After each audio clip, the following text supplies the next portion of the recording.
Hello guys, आज मैं unforgettable love की एपिसोड नंबर 19 की स्टोरी एक्सप्लेन करने लगी हूँ। गाइस, अगर आपने इस ड्रामा की पिछली एपिसोड्स नहीं देखी हैं तो आई सजेस्ट कि आप जाके वो एपिसोड्स देखें। अगर आपको ये एक्सप्लेनेशन अच्छी लगे तो please subscribe my channel. Thank you. Episode के स्टार्ट में हम देखते हैं कि xiaoबाओ मिस्टर ही को किन जी को ऑफिशियली प्रपोज करने को कहता है। तो मिस्टर ही उसे कहता है कि मैं उसको ईमेल करके प्रपोज कर दूंगा। ये सुनकर तो क्यूट से xiaoबाओ को गुस्सा आ जाता है और वो तो टेबल से कीबोर्ड भी नीचे फेंक देता है। फिर बाद में मिस्टर ही बेड पे बड़े मज़े से बैठा होता है तो इतने में ऊपर से किन जी उसे यूं देखकर बहुत हैरान होती है कि इसे क्या हो गया है। तो यहाँ पर मिस्टर ही उसे बड़े मज़े से यहाँ पर उसको परफेक्ट डेट के बारे में रिमाइंड करवाता है। तो ये सुनकर तो किन जी को बहुत गुस्सा आता है कि ये उसे फिशिंग पॉइंट पर भुलाकर उसे परफेक्ट डेट कह रहा है। फिर यहाँ पर मिस्टर ही उसे अपने पास प्यार से बुलाता है तो किन जी घबरा कर फौरन से बाहर चली जाती है। दूसरी तरफ मिस लिन को कोई हॉरर ड्रीम आता है तो उसकी मॉम आकर उसे जगा देती है। फिर ब्रेकफास्ट करते वक्त उसकी मॉम जब उसकी और मिस्टर ही की शादी की बात करती है तो मिस लिन थोड़ी सी नर्वस होती है और फिर अपनी मॉम को बता देती है कि अब वो मिस्टर ही का ऑफिस छोड़ चुकी है और मिस्टर ही ने किन जी के साथ डेट करना भी स्टार्ट कर दिया है। ये सुनकर तो उसकी मॉम को बहुत गुस्सा आता है, लेकिन मिस लिन वहाँ से उठकर चली जाती है। दूसरी तरफ मिस्टर ही की आंट मिस्टर ही को कॉल करके फिर से लिन के साथ शादी करने की बात करती है।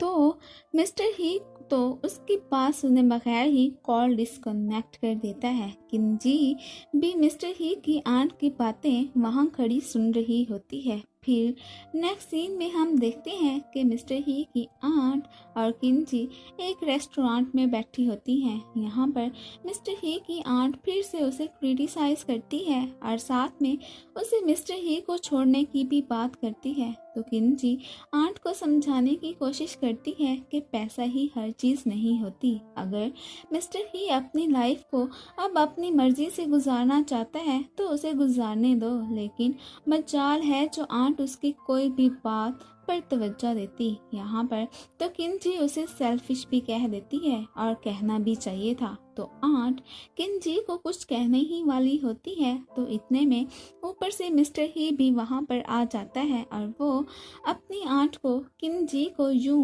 पॉइंट आउट करने से मना करता है और साथ में ये भी कहता है कि अब उनको उसकी लाइफ में मज़ीद इंटरफेयर करने की कोई ज़रूरत नहीं है। ये सुनकर तो उसकी आंट का मुंह देखने वाला होता है और फिर मिस्टर ही किंजी को वहाँ से लेकर चला जाता है। फिर बाहर आकर किंजी खुश होती है कि मिस्टर ही अब हमेशा उसकी ही फेवर किया करेगा और फिर यहाँ पर मिस्टर ही उससे अपनी फीलिंग्स भी शेयर कर ही देता है और उसे ऑफिशियली प्रपोज करता है। तो किंजी भी ये देखकर बहुत खुश हो जाती है और फिर मिस्टर ही उसे हग कर लेता है। फिर यहाँ पर किंजी उसे छेड़ने के लिए कहती है कि अब मैं तुम्हें डेट करना भी सिखाऊंगी कि कैसे करते हैं। जाहिर है अब वो फिर से उस बोर जगह पे बिल्कुल भी नहीं जाना चाहती थी।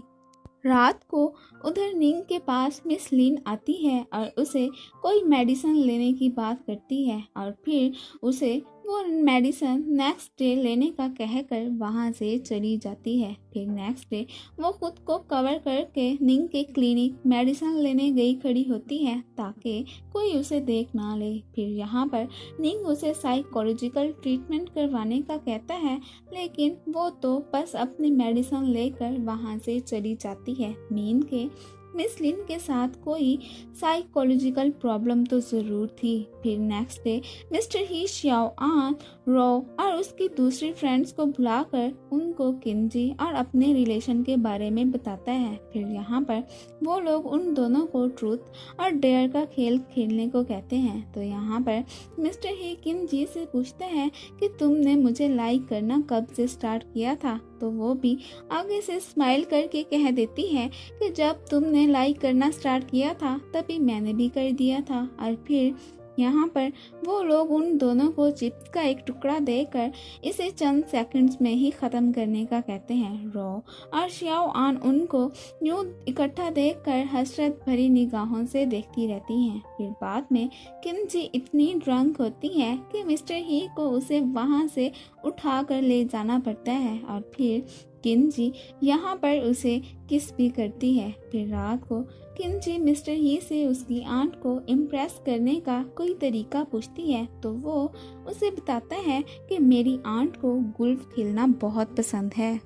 फिर किंजी तो गोल्फ का सारा सामान ही घर लेकर आ जाती है। एक दफ़ा तो मिस्टर ही जब घर आता है तो घर पे तो सारा गोल्फ का सामान ही बिखरा पड़ा होता है, तो किंजी तो बस स्माइल करके उसे ही देखने लगती है। फिर नेक्स्ट डे जब वो लोग प्रैक्टिस कर रहे होते हैं तो यहाँ पर वो दोनों लोगों की परवाह किए बगैर किस कर लेते हैं। फिर बाद में मिस्टर ही को अर्जेंटली ऑफिस आने के लिए बुलाया जाता है तो वो किंजी को बताकर फौरन से वहाँ से चला जाता है। मिस्टर ही जब ऑफिस आता है तो उसे पता चलता है कि ऑफिस का तकरीबन सारा स्टाफ रिज़ाइन दे के जा चुका है। वो इस बात से बहुत ज़्यादा अपसेट होता है और ये सारा किया धरा मिस लिन का ही होता है। फिर वो इसके सोल्यूशन के बारे में सोचता है कि अब उन्हें क्या करना चाहिए। वो ड्राइवर रात को फिर से आंट से पैसे लेने आया खड़ा होता है तो किंजी उसे देखकर समझती है कि कोई आदमी आंट को बुली कर रहा है, तो वो वहाँ आकर उस ड्राइवर पे अटैक कर देती है तो आंट उसको ये करने से मना करती है। फिर उसे पता चलता है कि ये तो वही ड्राइवर है जिसको मिस्टर ही कब से ढूंढ रहा है। तो बाद में आंट उसको सारी हकीकत बताती है कि रियल में वो एक्सीडेंट ड्राइवर की वजह से नहीं बल्कि मिस्टर ही की वजह से हुआ था और फिर मेमोरी लॉस होने की वजह से मिस्टर ही ये बात भूल चुका है। तो फिर मैंने ये सारा इल्ज़ाम ड्राइवर पे लगा दिया था। किंजी आंट से कहती है कि हमें ये बात मिस्टर ही को बता देनी चाहिए, लेकिन आंट इस बात के हक में नहीं होती। तभी किंजी को मिस्टर ही की कॉल आती है तो किंजी इस वक्त बहुत स्ट्रेस में होती है और वो कॉल डिस्कनेक्ट कर देती है और फिर आंट उसे ये भी बताती है कि उस रात जिस एक्सीडेंट वाले दिन तुमने जिस बच्चे की जान बचाई थी वो कोई और नहीं बल्कि श्याओ पाओ था। और फिर आंट उसे फिर से कहती है कि तुम श्याओ पाओ और मिस्टर ही को छोड़ दो। तुम्हारी मौजूदगी से उन्हें जिस दिन ट्रूथ का पता चल गया तो तब उनकी लाइफ भी काफ़ी स्ट्रेसफुल हो जाएगी। इसलिए आंट किंजी से रिक्वेस्ट करती है कि वो उन दोनों की जिंदगियों से दूर चली जाए और यहाँ पर वो श्याओ पाओ की जान बचाने के लिए उससे थैंक्स भी बोलती है। फिर बाद में किंजी इन सब बातों को सोचकर बहुत ज़्यादा अपसेट होती है तो उसी वक्त उसे श्याओ पाओ का मैसेज आता है जो उसे काफ़ी मिस कर रहा होता है और साथ में उसे घर आने का भी कहता है। तो किंजी भी उसे मैसेज कर देती है कि वो जल्द ही घर आ जाएगी। फिर नेक्स्ट सीन में हम देखते हैं कि किंजी श्याओ पाओ को सुलाकर बैठी होती है। फिर जब किंजी मिस्टर ही के रूम में आती है तो वो देखती है कि मिस्टर ही भी अपने ख्वाब में अपने भाई को ना जाने का कह रहा होता है और फिर तभी उसकी डर के मारे आंख खुल जाती है। फिर वो किंजी को देखकर उठ बैठता है और उसे अपने पास बुलाकर बिठाता है और फिर यहाँ पर किंजी उससे उसके भाई का पूछती है तो वो उसे अपने भाई के बारे में बताता है कि वो बहुत ही काइंड पर्सन था और साथ में ये भी कि वो स्टडी के लिए अब्रॉड चला गया था और जब 4 साल बाद वो वापस आया तो फिर इस एक्सीडेंट की वजह से उसके भाई की डेथ हो गई और वो ये बताते हुए बहुत इमोशनल होता है। किंजी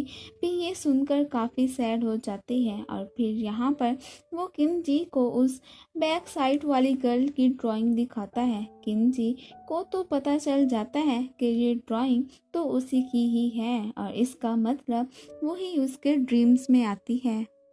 लेकिन मिस्टर ही यहाँ पर उसे कहता है कि वो अब उस लड़के को मिलने के लिए बिल्कुल भी क्यूरियस नहीं है, क्योंकि अब उस लड़की की जगह किनजी जो उसकी लाइफ में आ गई है। फिर मिस्टर ही को लगता है कि किनजी की तबीयत ठीक नहीं लग रही है, लेकिन किनजी उसे अश्योर करवाती है कि वो बिल्कुल ठीक है और फिर वो वहाँ से चली जाती है और यहीं पर ही एपिसोड नंबर 19 ख़त्म हो जाती है।